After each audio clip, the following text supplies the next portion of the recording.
Did you know that September 10 is celebrated annually as World Suicide Prevention Day? On this occasion, nations across the world increase their efforts to achieve global awareness and understanding of suicide and its prevention. It is also a day dedicated to the mobilization of local and international support for action. Welcome to Jamaica Magazine.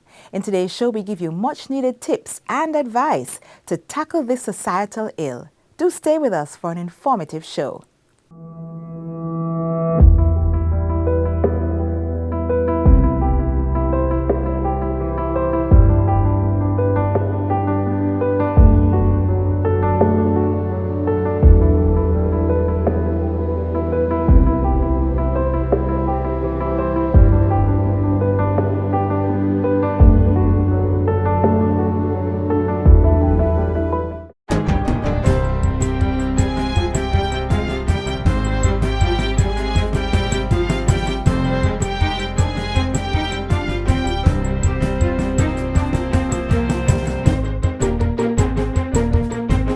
Today, I'm Stephen McHugh, and this is your JIS News for Friday, September 10, 2021.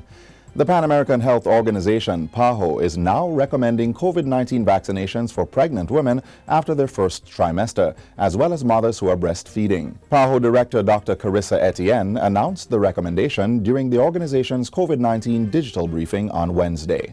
COVID vaccines approved by WHO are safe to administer during pregnancy and are a critical tool to protect expectant mothers during this pandemic. Vaccines have another advantage. As a mother breastfeeds, she passes immunity to her baby. So COVID-19 vaccines can also help protect newborns from the virus. PAHO's director says pregnant women who contract COVID-19 have a higher risk of developing serious symptoms, face a higher risk of premature delivery, and more frequently require ventilation and intensive care. So far, more than 270,000 pregnant women in the Americas have become sick with COVID, and more than 2,600 or 1% of those infected have died from the virus. Dr. Etienne points out that in Mexico, where pregnant women have been getting the inoculation, none of the vaccinated persons succumbed to the virus during pregnancy. At the same time, she is encouraging pregnant women to adhere to public health measures, including the wearing of masks, maintaining physical distance, and limiting contact with people outside of their households. Minister of Education Favour Williams says more than 40,000 students have so far received their first dose of the Pfizer COVID-19 vaccine. Minister Williams tells JIS News that the vaccine take-up by students is going very well. The ministry is targeting a vaccination rate of at least 65% to facilitate a resumption of face-to-face classes. In support of this, more school plants are being added as vaccination sites, and stakeholders, such as school nurses, are being trained to administer the vaccine. We are going to be rolling out many sites for the vaccination. We know that you know the ground, you know the parents, and you know the students, and you're going to get them to the various sites so that we can get up the numbers and to be able to be back in the face-to-face environment again. We've had many town hall meetings with you, and we know that you want to be back in the face-to-face environment with your students on your school ground and your teachers. And I know that we'll continue to work together. She says that for those students who are not vaccinated, the ministry will continue to offer all remote learning modalities, especially for children under age 12 for whom no vaccine has yet been approved. The education minister is also urging school administrators, teachers, and other personnel who work in the school environment to get vaccinated. CEO of the Passport Immigration and Citizenship Agency, PICA, Andrew Winter, says the agency is in support of recommendations being put forward for the implementation of a national border security policy and strategy. Among them is establishing a fully staffed and equipped unit to manage the process and having the appropriate technology infrastructure in place. We see that over the next few years, based on emerging technology, things are going to make a paradigm shift. There's already talk about a digital travel document. In other words, your passport will no longer be a physical document, but might be a digital travel credential. Our policy has to speak to that. Mr. Winter was speaking on Wednesday at the opening of a 3-day retreat for stakeholders on the policy. Minister of Agriculture and Fisheries Floyd Green says plans are on track for the opening of limited entry commercial fishery for sea cucumbers. Priority dates for the season were established during a sea cucumber fishery licensing policy framework session held at the ministry this week. Minister Green says applications for the sea cucumber fishery are set to open on Monday, September 20, and the season will run from October to March for 3 consecutive years. This, he says, will protect the sea cucumber spawning period. According to the National Fisheries Authority, NFA, sustainable resource use and the management of the sea cucumber fishery will rely on the establishment of total allowable catches and the allocation of individual fishing quotas. In his May 2021 sectoral presentation in Parliament, Minister Green said it was anticipated that Jamaica could sustainably produce more than 30 tons of wet weight per year for sea cucumber, with significant US dollar export earning potential. The NFA will be embarking on a sensitization campaign in the upcoming weeks on the new sea cucumber fishing season and fishery management. And finally, the Jamaica Association for the Deaf, JAD, is now accepting registration for its Jamaican Sign Language JSL course. Persons who have already completed Level 1 of the JSL course may register for Level 2, which is scheduled to be held on September 27. Those wishing to pursue Level 1 should register for either September 30 or October 2. Director of the Association's Business Development Division, Denise Badreau, says Jamaican Sign Language is a valuable tool and asset to have both professionally and personally. The JSL course offers 10 hours of real-time instructions, as well as unlimited access to online resources and hours of facilitated self-study. Interested persons may call 876-970-1778-9 or send an email to learnsign@jamdef.org.jm for information on the fees and registration process. And that's it for JIS News Today. I'm Stephen McHugh. Thanks for watching.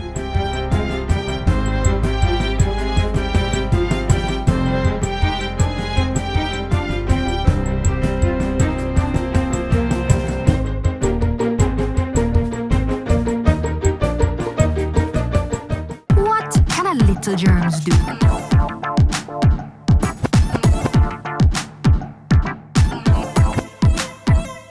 Pink eye running belly, even flu. Germs can make them happen to you. Put germs and manners with these. Cover your mouth when you cough and sneeze. Always wash your hand with water and soap. Keep dirty hands from your eyes and your nose and your mouth. You don't want to be sick, take care. Practice every day, no germs round here. A message from the Ministry of Health. Though there is no one cause, some persons have thoughts of giving up when they are experiencing stressful situations and/or health issues that create a sense of hopelessness and despair. They may then resort to or increase their use of alcohol or drugs in a bid to cope. But today we want to encourage you to say no to drug abuse, and we have information to help you with that. Generally across the world, it is accepted that persons with substance use disorders and people who are chronic users, problematic users of various substances, particularly smoking. So you're smoking cigarettes, you're smoking ganja, you're vaping, and then also alcohol use puts you at a unique risk for developing the complications that are associated with COVID. The novel coronavirus that causes COVID-19 is notorious for attacking the human lungs. It's no wonder then that among the most vulnerable are people with compromised lung function or lung disease as a result of chronic smoking and alcohol abuse.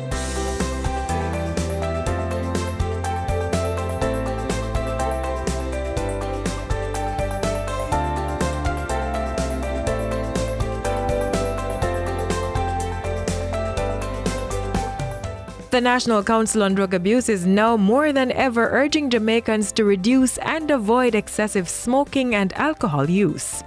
Though persons may feel the need to resort to substance abuse during the COVID-19 outbreak due to stress, worry, and fear, this can be a detrimental move.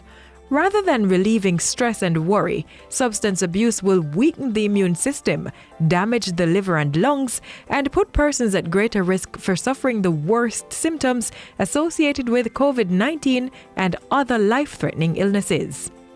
Additionally, the behavioral practice of smoking also poses added risks. If a person's hands are contaminated, then putting a cigarette, spliff, or vaping device at their mouth will cause them to easily become infected with COVID-19. To reduce drug abuse among chronic users, the National Council on Drug Abuse has proposed a few coping mechanisms.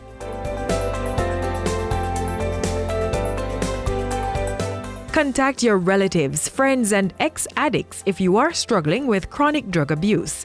They may not be able to physically be there with you, but a call can give you the encouragement you need. Having a healthy immune system is important to survive this and any other virus. So ensure you eat well and engage in regular exercise to boost your immune system. Some parents are experiencing additional stress by having to supervise their children at home during this time. Structure can make you more productive and lessen chaos. It can also be beneficial to ask your children to help create the schedule. Make time for alone time. Ask other family members in the home to supervise the children while you do something for yourself. Use the time to better yourself, create new habits, focus on what you need to learn, grow, and give. Spend time pinpointing the things that are making you stressed and prone to abusing drugs. Try to address them one step at a time and find ways to distract yourself when these triggers appear.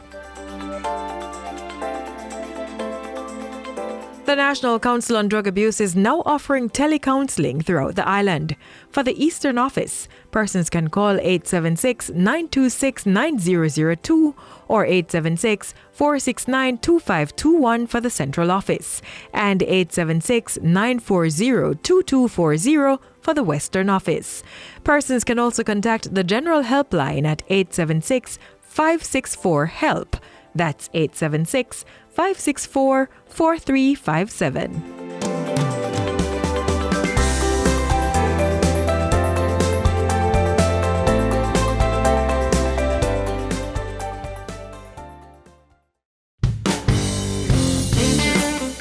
A common practice while socializing, celebrating, or just relaxing is the consumption of alcohol. To some, this is second nature. All too common also are the negative effects that drinking has on the human body. While occasional drinking is not necessarily a problem, it's the excessive intake that can have severe consequences. The effects of too much alcohol consumption include blurred vision, breathing problems, impaired judgment, concentration problems, slurred speech, and of course, addiction resulting from long-term use. Now, these effects may vary based on a variety of factors such as how much you drink, how often you drink, your age, health status, and family history. Alcohol use does not have to be reckless. Here are some tips to practice responsible drinking. Plan ahead. If you plan on drinking at an event, get a designated driver. Yeah. Set your own limit. No how much is too much. Know your family history. If you come from a family with a history of alcohol dependence, you might want to limit your drinking. Remember, responsible drinking is a very simple thing.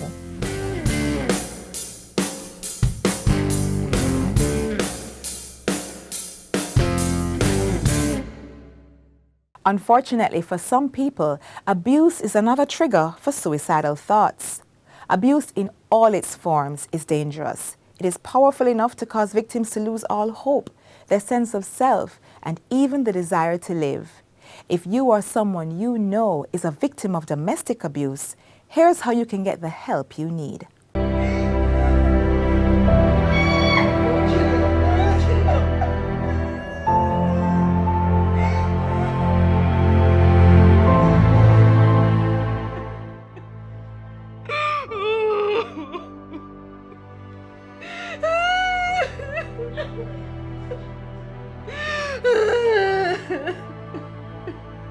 All that is an actual story, a story all too familiar. And well, that's a part of my story.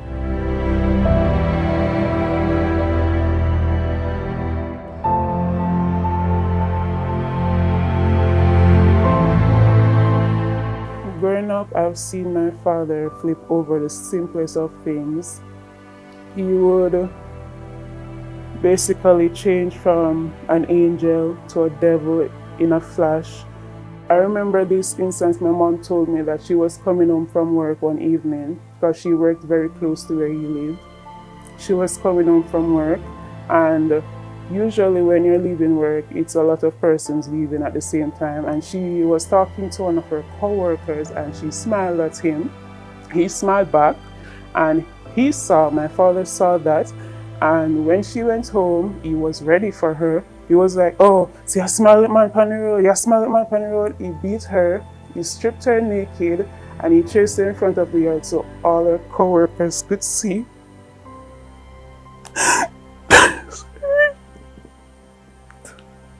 So all her co-workers could see her.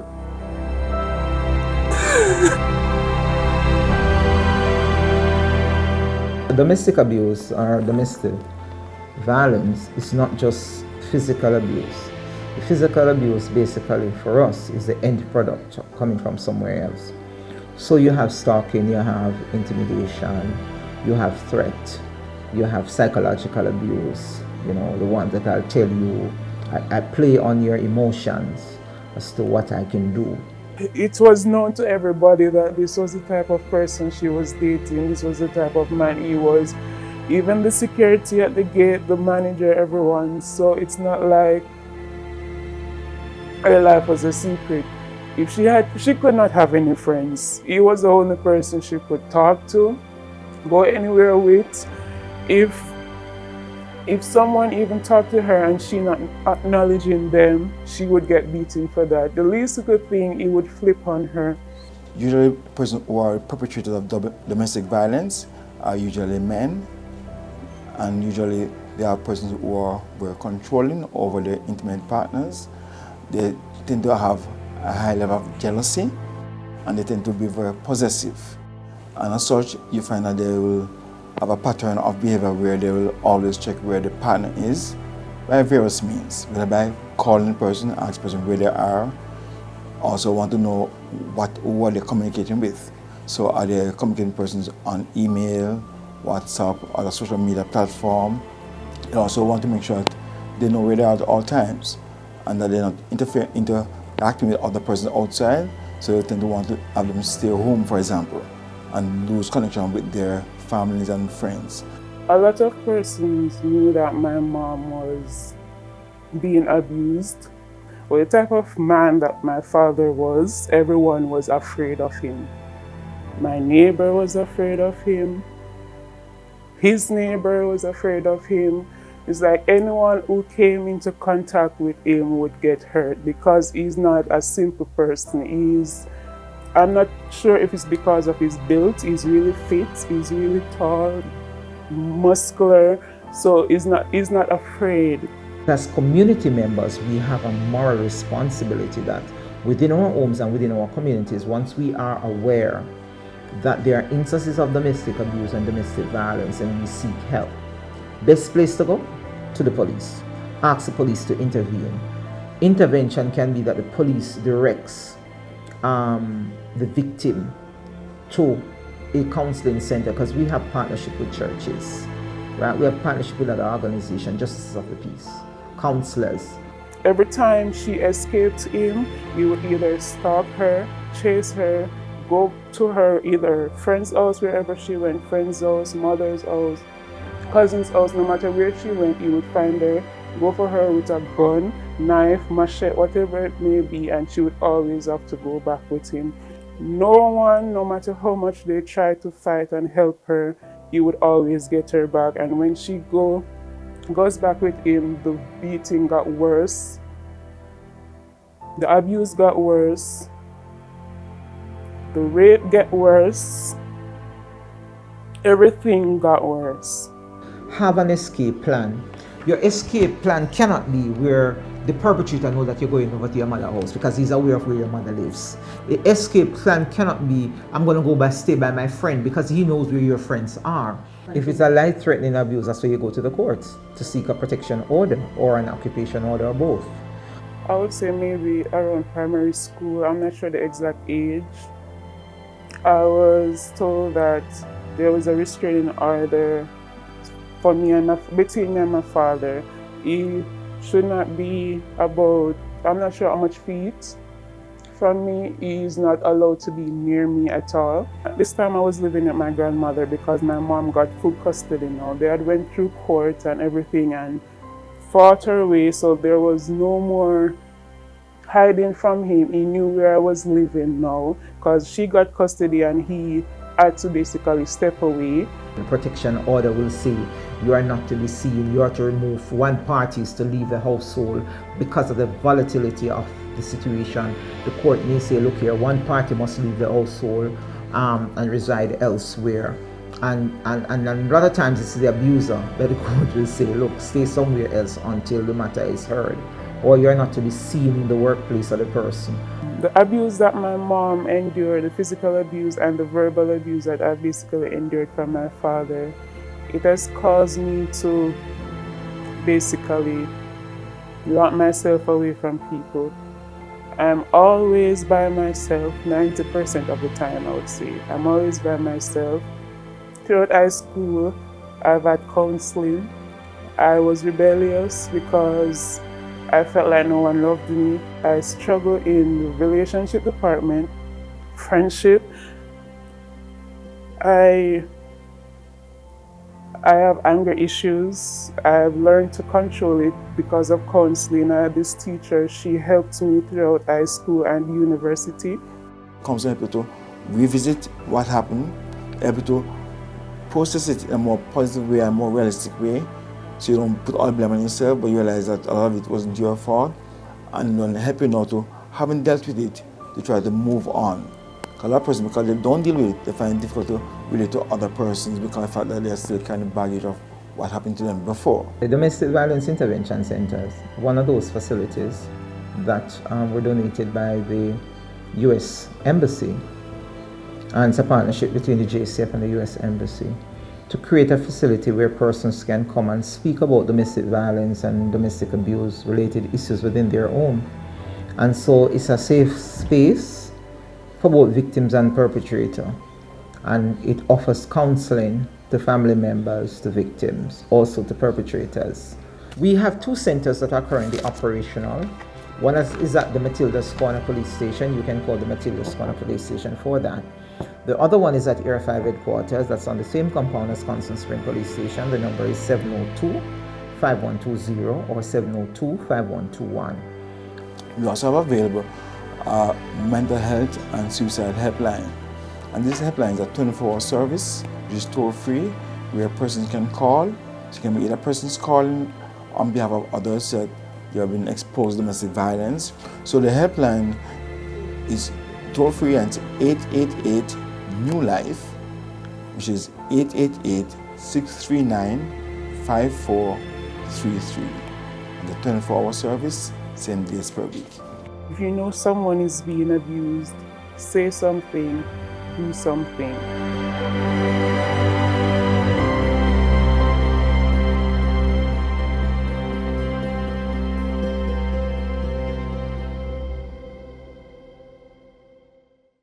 What if they knew that you abused her? Her family? Mr. Jones.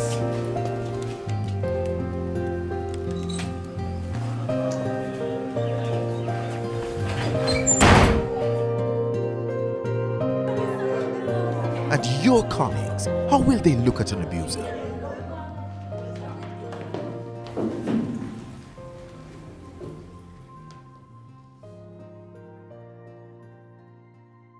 When the law comes knocking, you'll have nowhere to run. Mr. Brown, you're under arrest. Please get up, hands behind your head and interlock your fingers. Turn your back on abusers. Report gender-based violence to the police. There's no excuse for abuse. Call the Bureau of Gender Affairs at 876-754-8577.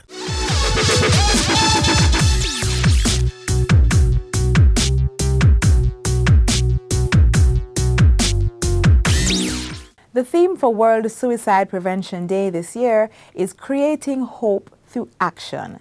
This is a reminder that our actions, no matter how big or small, may provide hope to those who are struggling with suicidal thoughts. If someone you know talks about committing suicide, practices self-harm, is suddenly withdrawn, has no hope for the future, and is saying goodbye to friends and loved ones, they need your help now. Suicide is oftentimes preventable, and if we familiarize ourselves with the signs, simply lend an ear or a shoulder to lean on, or refer them to someone who can help, we might just be saving a life.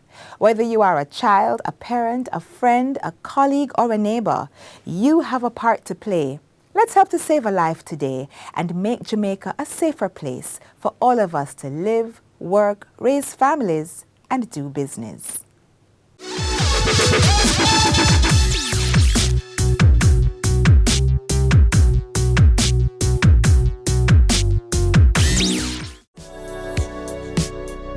Practice good hygiene by washing your hands frequently using soap and water. Here's how you should do it while conserving water. Turn on the tap to wet your hands, then turn off the pipe. Lather your hands and the tap with soap. Turn on the tap and wash your hands, back, front, and in between fingers. Use some of the water to wash off the tap, then turn it off. Dry your hands with disposable hand towels. If you don't have running water, use a hand rub containing 62% or more alcohol. If hand sanitizers are not available, rubbing alcohol, Dettol, white rum, or household bleach will do the trick. And if all else fails, let hand washing and the handling of potable water be a two-person event. Each person will take turns pouring and washing hands with sitting water. Now is a good time to consider installing a tap on your containers to reduce the risk of water contamination. Faucets can be easily attached to drums, buckets, or 5-gallon water bottles. And to ensure that the outside of the containers are clean when recapping, disinfect it with hand rub containing alcohol that's 62% or more.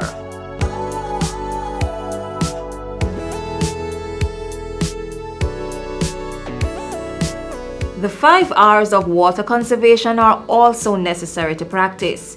Reduce water wastage by investing in water-saving devices. Reuse water at least twice before discarding. Replace leaking pipes, faucets, and other plumbing equipment. Recycle wastewater and use it for gardening, car washing, or cleaning of public spaces. And reclaim water through rainwater harvesting. We all must play our part to ensure there's water to combat the coronavirus and stave off prolonged drought.